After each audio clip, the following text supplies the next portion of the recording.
Today is September the 21st, 2023, and we're calling in session the Oregon Liquor and Cannabis Commission meeting for this day. Laura, would you please call the roll? Commissioner Curran? Yeah, here.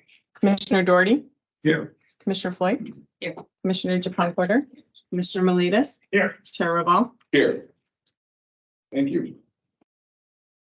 Approval of the August 17, 2023 commission meeting. Chair, Yes, Commissioner. I move to approve the August 17th, 2023 commission meeting minutes as written. Have a second. Second. Commissioner Curran? Yes. Commissioner Doherty? Yes. Commissioner Floyd? Yes. Commissioner Japon Porter? Yeah. Commissioner Miletus? Yes. Chair Reval? Yes. Thank you. So we're going to be right into the warehouse, where we are with that. So, Steve. Morning, Chair Reval, members of the commission. For the record, Steve Robbins, I'm the Distilled Spirits Program Director.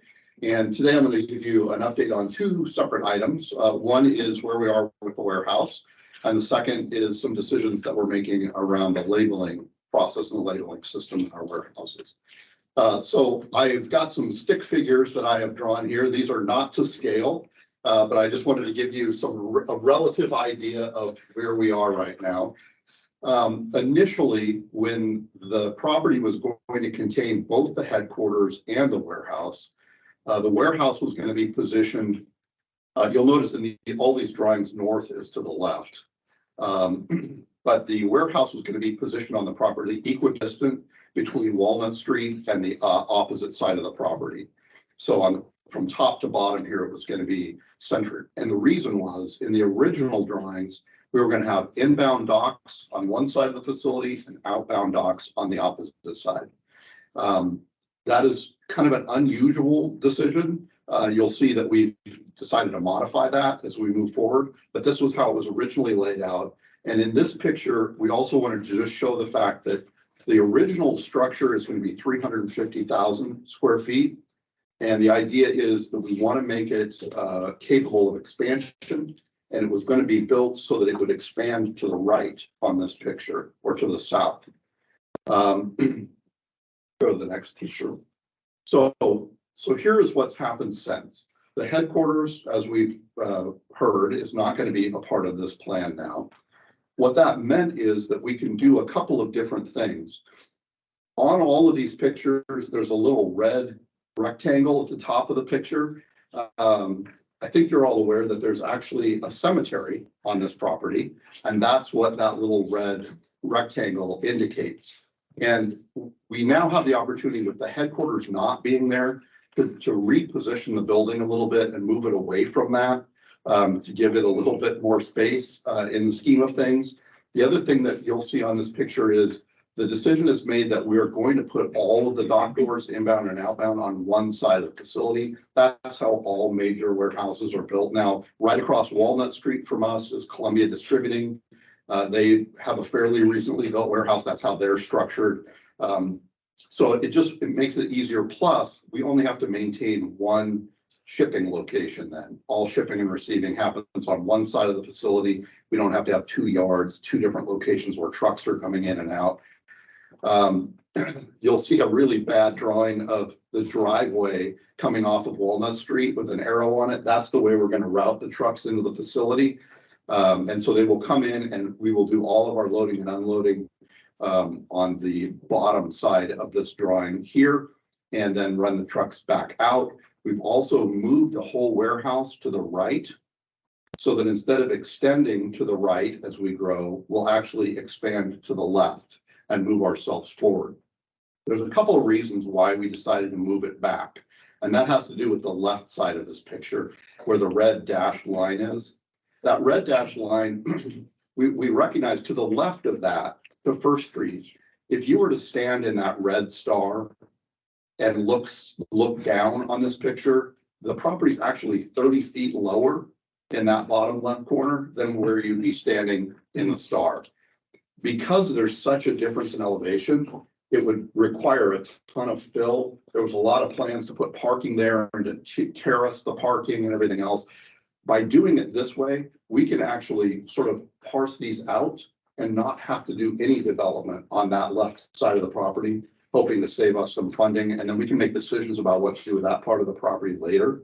But it also means by moving the warehouse back into the right side of this picture, it just gives us more room to operate and not worry about that side of the property. Steve, can I ask you a question? Absolutely. The future expansion, we say is going to the left, according to this drawing, that's moving the docks.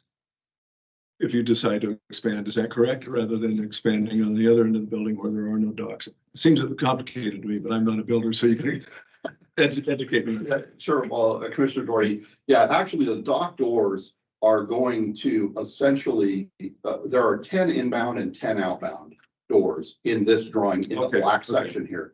And all of those dock doors will be split. We'll see it a little more in the next picture, but they'll be split by a shipping and receiving office. I just caught my mistake in there too. I'm sorry. Oh, okay. Yeah, so thank you for that. I was looking at the arrow thinking those were the docks. So. Yeah, no problem at all. Right, So thank you. that's, so look, I wanted to go to the next slide. We've also moved sort of beyond where the building will be placed to start talking about what we're going to do inside the box, inside the actual warehouse itself, and how we'll position areas there. You'll see that shipping and receiving, the offices there, the traffic areas, that's the S/R, will happen right there between the dock door sets. As we expand to Commissioner Doherty's point, as we expand to the left on this picture, we will in some cases have what we call punch outs. So the building will be structured so it's very inexpensive to add dock doors as we move that direction if we need to, but we're not going to start out with dock doors there because we don't need them right now. I didn't put it in this picture, but just so you can visualize it, the picking modules and the big conveyance system, all the belts and all that, will be on the left side of the warehouse in this picture, close to where the claims are showing here. So the outbound doors will be on the left side, inbound doors will be on the right side. We've got areas that we're now nailing down around forklifts and maintenance and the ability to bring in maintenance equipment in and out of the warehouse in that top left corner. The entrance and the offices, the locker rooms, showers, break rooms, all of that will be in the top center to right side of the facility.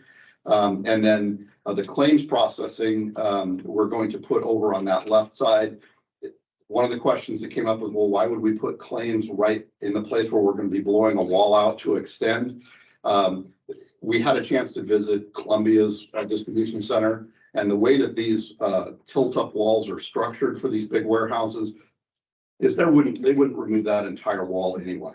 It's actually just, there'd be openings on both sides of the warehouse so that claims can stay there and all traffic would just route around that area.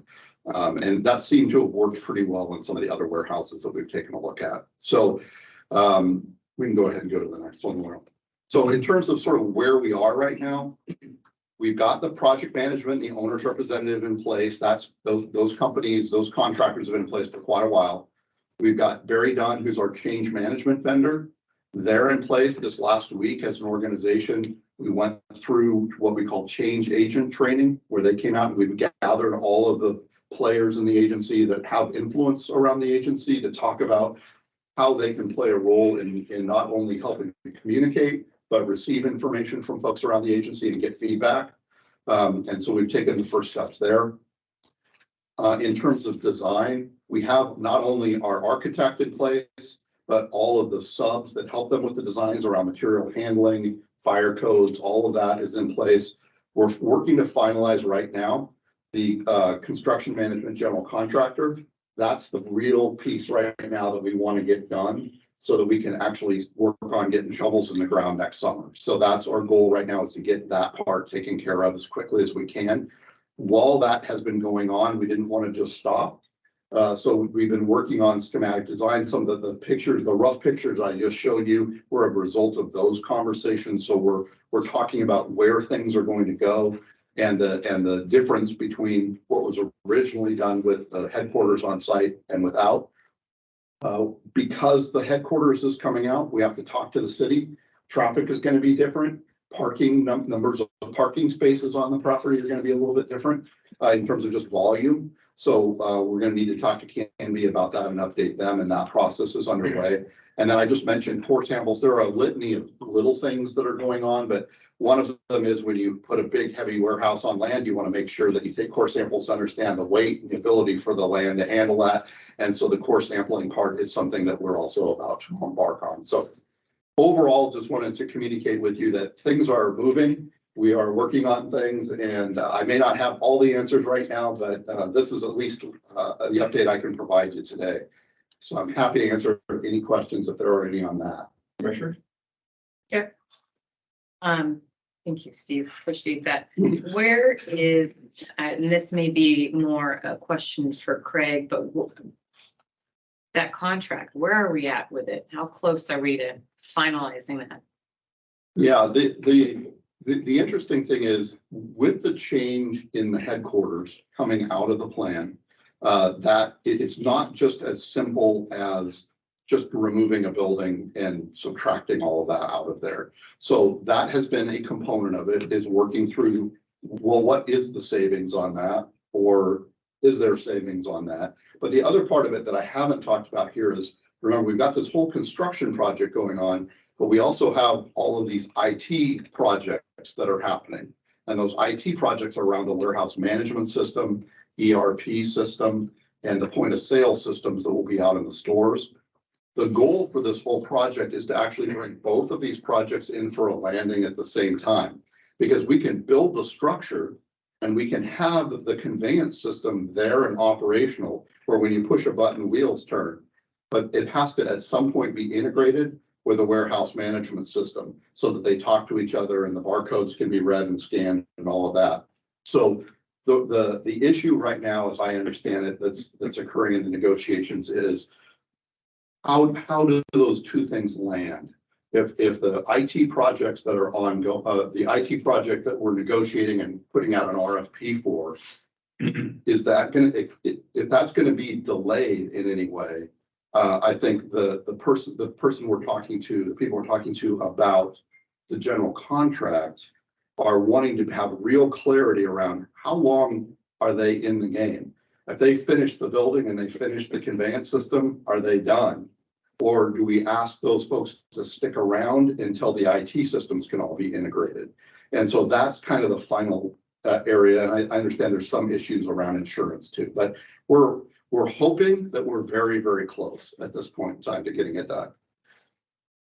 Okay, thank you.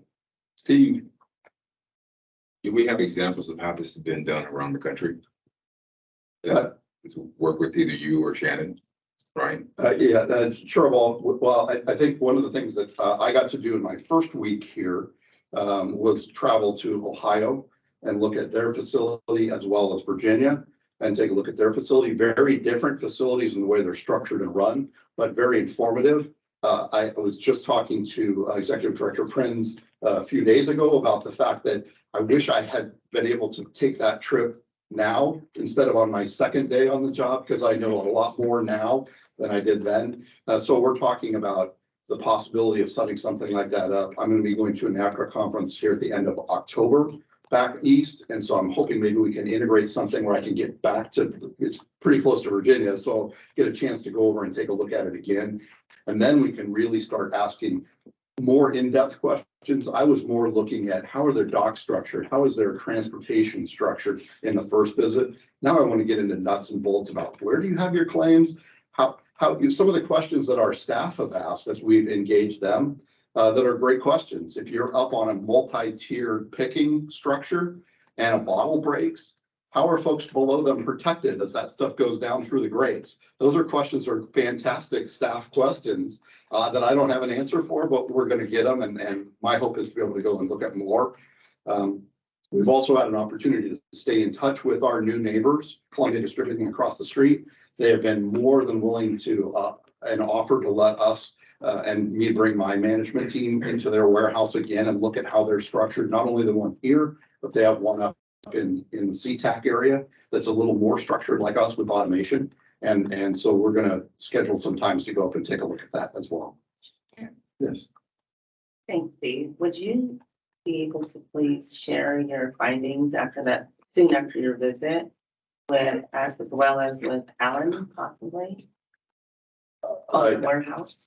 Absolutely, sure. Well, Commissioner, Porta, yes, when we make those trips, in fact, some of those trips, I'm gonna have Alan with me. Because I'd really like to have the person who's overseeing our distribution be a part of that conversation. So I will absolutely be back and updating this group on everything I find. Other questions?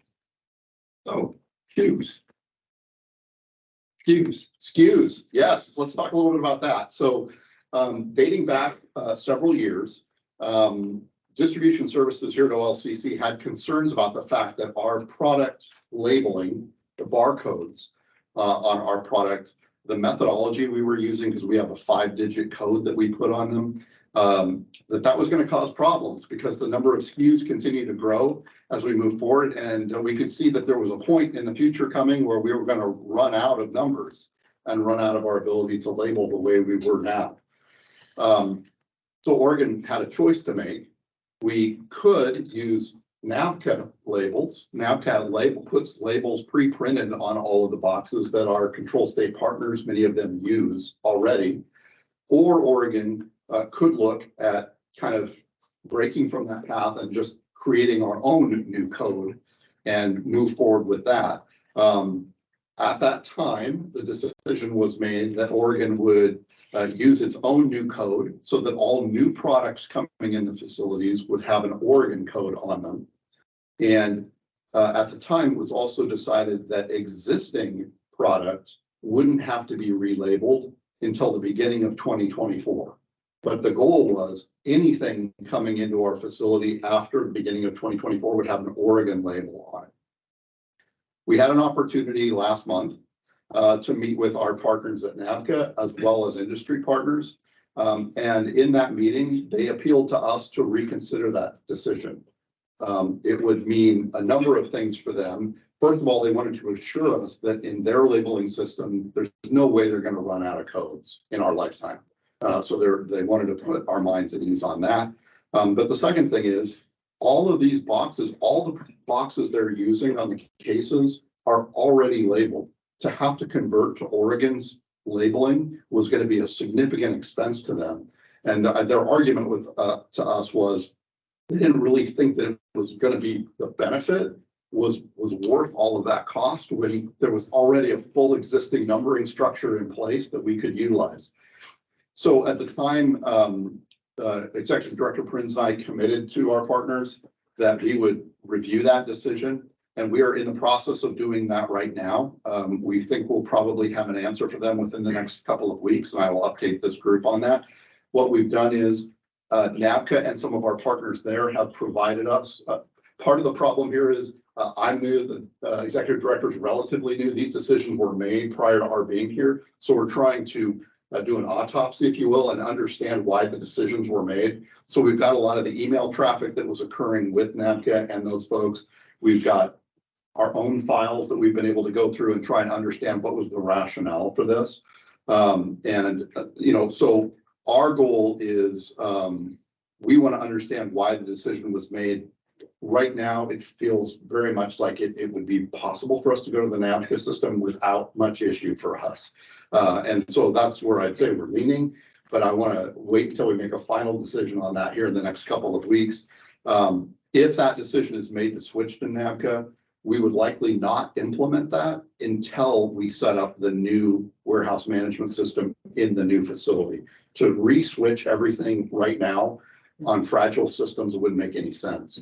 So we'll make the move. We would make that conversion. The other thing that when we make that decision, we'll be sure to communicate with everybody is the expectation that all existing labeling would need to change by the 1st of 2024. We would put that on hold, so that folks would not have to worry about that and no investment would have to go into that for our industry partners. So that's an update on where we are. The next time we meet, I'll be able to tell you what the final decisions are and sort of how we plan to implement that. Commissioners? Matt, you want to comment on those meetings you were involved in? They were excellent. And I think it was good to have everybody out and continue to assure them the system is going well. And I thought it was very productive and I heard nothing but great feedback. So thank you for kind of re-examining the system, why we got it well, in terms of the labeling. Because I know there was hesitation. I just wanted, you just figuring out what the legitimate hesitation was on it versus what we can do to best serve our partners. So thank you for everything. They were great meetings. Thank you. All right. Thank you. Thank you, Steve. Retail services. Morning, Paul.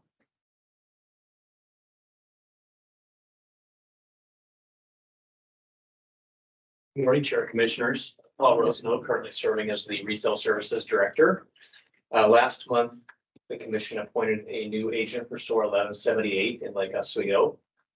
Since that time, the appointee has decided to withdraw for a couple different reasons. And we're here before you today for an alternate appointment. Thank you. Any first questions? Good, have a motion, please. Chair, Yes. I move to appoint Vance Burgard, Incorporated, and Angela Smolders as the permanent agent at store 1178 Lake Oswego, effective September 22nd, 2023. Good, have a second. Commissioner Curran. Yeah. Commissioner Doherty, Yes. Commissioner Floyd, Yes. Commissioner Japong Porter. Yeah. Commissioner Miletus. Yes. Chair Reval. Yes. Congratulations. Congratulations. Congratulations. Any other questions? Chair Commissioners, that's all I have today. Thank you. Thank you very much. Thank you. You can hang around all day long. We're an exciting group. Wait to say, okay, maybe not. Thank you. So we're gonna take a look at rules. Yes, good morning, Chair Reval and Commissioners. For the record, my name is Nicole Blase, and I'm the Rules Coordinator for the OLCC. I'm here to present one rulemaking action for your consideration today. Our item for today is initial action for liquor retail agent buyout. Liquor stores in Oregon have evolved from selling a narrow selection of non-spirit products to being more like convenience stores in terms of product selection. The buyout paid to an agent upon termination was designed to compensate agents for the goodwill they created related to their liquor business. Now it's the desire of the commission that store agents put some work and money into their stores to make them one-stop shops. Store agents are expanding their businesses to include non-liquor items ranging from beer to drinkware to grocery items. The current buyout process does not take this side of the business into consideration and needs to be updated. And staff or I would be happy to answer any questions. Commissioners?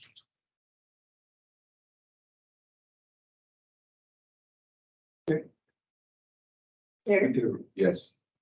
I move to initiate rulemaking to update the OLCC liquor store agent resignation buyout program and direct staff to carry out the rulemaking requirements in ORS 183.335. Commissioner Curran, Yes. Commissioner Doherty, Yes. Commissioner Floyd, Yes. Commissioner Japong Porter, Commissioner Miletus, Yes. Chair Reval. Yes. Excellent. Thank you.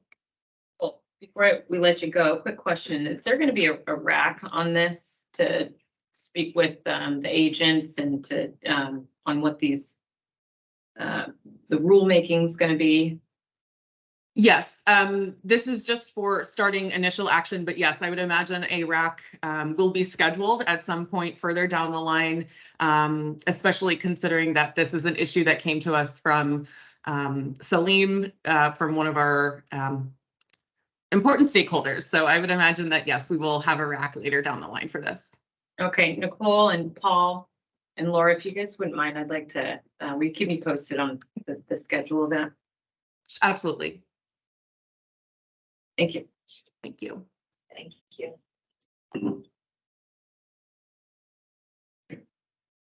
So the commissioners will take a short recess. We reconvene shortly. Good morning. We are back in session at 10:37. Concerning the contested cases. Chair. Yes. I move to adopt the proposed order for Jefferson Spirits. May I have a second? Second. Laura? Commissioner Curran, Yes. Commissioner Doherty, Yes. Commissioner Floyd, Yes. Commissioner Japon Porter, Commissioner Melitas, Yes. Chair Reval. Yes. Great. Stipulated settlements.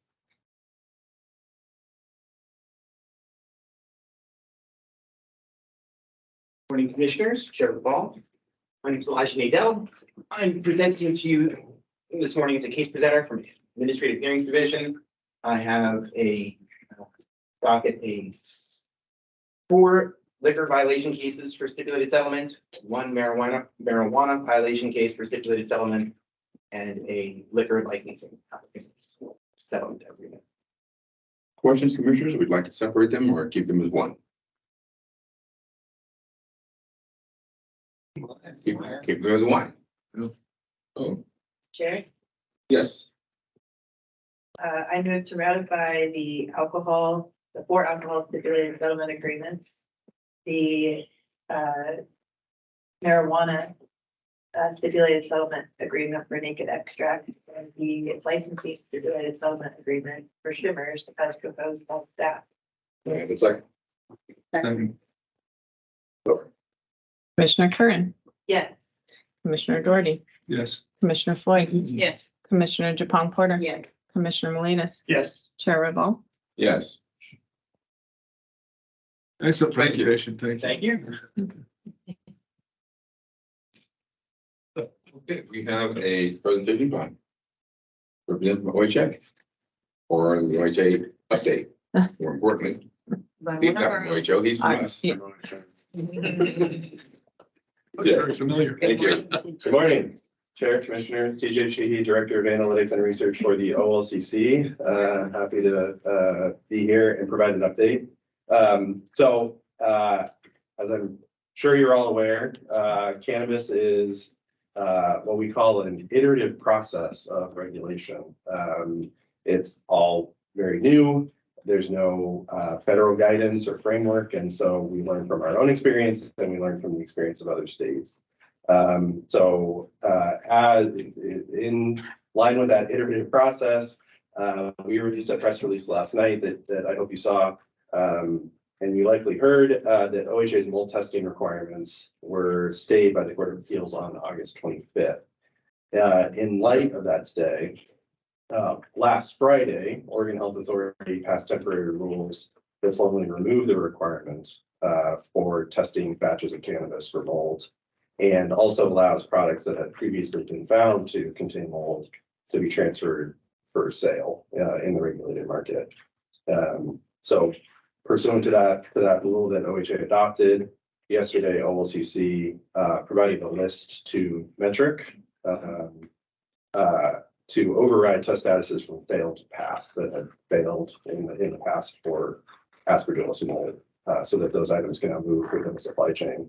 Our expectation is to start seeing those statuses flip over this afternoon.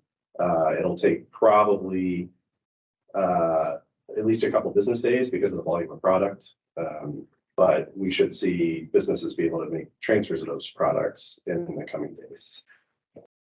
And I'm happy to take any questions. Commissioners? Yeah, and it's, I think it is an iterative process, and I think that, to me, it just highlights the need for, participation. I think upfront participation, I think, making sure people participate in the racks and, all that stuff, but yeah, it's not our decision, necessarily. It's yeah, thank you for that.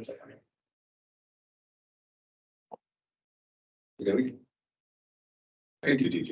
Thank you.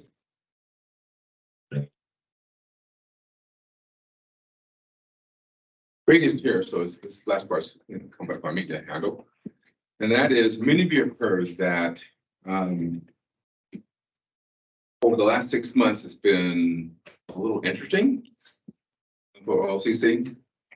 During that period of time, we have reestablished our relationship with our stakeholders, not only the stakeholders in Oregon, but internationally. With those re-energized commitments and contacts, we are well on course to have a new warehouse. Something that hasn't been done, I think about 40 years or longer that we've been in this location. That has helped us a long way because we're learning a lot from our stakeholders nationally and internationally. It's going to help us move forward. It's going to help Oregon maintain a controlled state. Because of those new relationships, our stakeholders nationally and internationally, as well as locally, have committed to us they will back the controlled state model all the way. You're probably going to hear some announcements about what's not going to appear on November ballot in a few weeks. That's because of what's happened over the last 6 months. You also know that one of the things that we looked at as an organization, as commissioners, is how we treat our stakeholders with rules, regulations, and fees. We prefer to educate rather than enforce. We will continue to do that. We will look at how we charge fees, how we make rules, how it affects the industry. We're an independent regulatory organization. We are different than any other commission that's out there. And we make almost as much money as everybody out there, or the state, which goes to the counties, the cities, treatment programs. It's not something that we get to keep. We're going to continue to grow. By the same token, our stakeholders realize that they're going to be held accountable, and everyone is responsible for paying their fair share. And if we have to enforce you to do that or keep your license because you haven't done so, that's something we'll do. That's not our first choice. Also, there are other changes.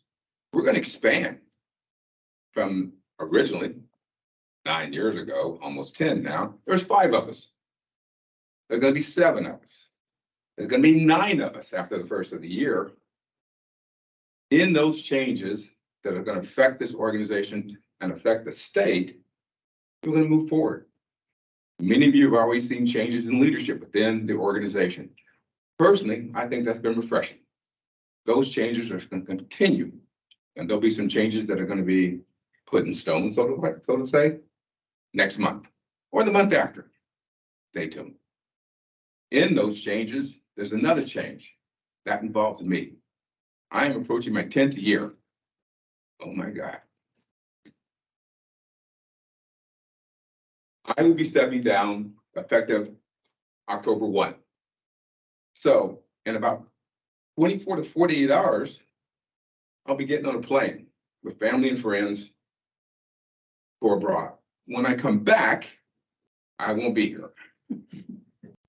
I've enjoyed every year, and believe it or not, I've enjoyed the last 6 months more than the first 9. We've got a lot accomplished, and you have really strong representation here that's going to go forward. They have my private number. You don't. And I expect to hear from them, even in Europe. So with all of that, I want to say thank you. And by the way, the other cowboy, he has a black hat on. I have a white hat on. We'll be taking over October 1 for a smooth transition as we move forward on that. With that, Laura, anything else? Chair, yeah, Yes. before we go, I mean, it is, just thank you again for everything you've done, you know.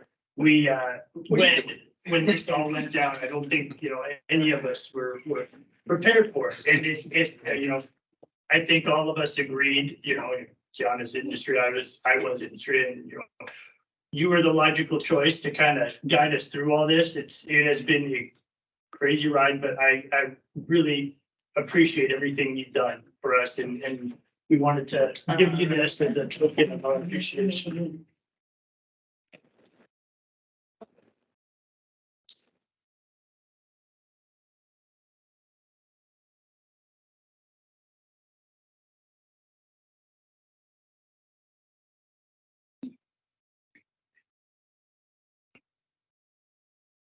Oh, Laura. Can I get a picture of you guys? Please. You want to be in front of the dais or behind the dais? I used to jump Harper all the time about that doggone mallet.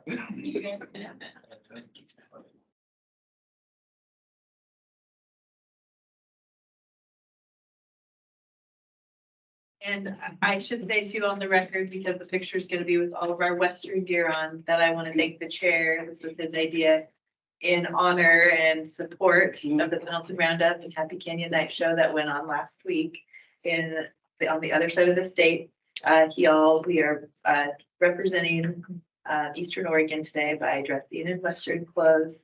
And it was another successful year, and we invite everyone out next year. And so I thank you for doing that, because I know we don't always get a lot of recognition being from the other part of the state. So thank you for that too. Yes. Now can I do the Just, I want to thank you for stepping up at this time. Yeah. Absolutely, Yeah. and taking charge. I had the black hat on.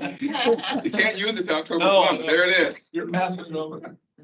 So And thanks. with that, we're adjourned. Thank Thank you.